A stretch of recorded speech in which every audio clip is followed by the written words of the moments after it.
The reconstruction of a section of Jamaica aluminum company JAMALCO, which was damaged by fire, will be completed in 2024. That assurance came from Finance Minister Dr. Nigel Clark. He gave an update in Parliament recently. The Clarendon-based company was damaged by fire in August 2021.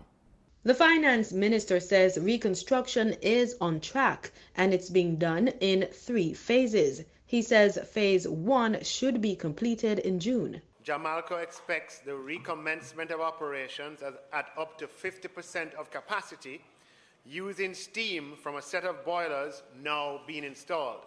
Dr. Clark says it's expected that mining operations and certain jobs should come online weeks prior to the resumption of production. It is expected that mining operations and associated jobs will begin to be restored in the weeks prior to the resumption of production. By the end of September 2022, JAMALCO expects to be back at 100% production, which will mark phase 2. Production costs should then be lower than in phase 1, but still not at the most efficient level possible, because in phase 2, JAMALCO will still be relying on the temporary steam solution. He says phase 3 involves the building of the powerhouse. JAMALCO is considering a number of strategic options for achieving this. It is anticipated that completion of this reconstruction will be achieved by 2024.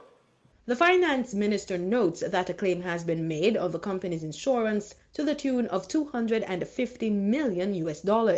Of that amount, $68 million has been disbursed so far.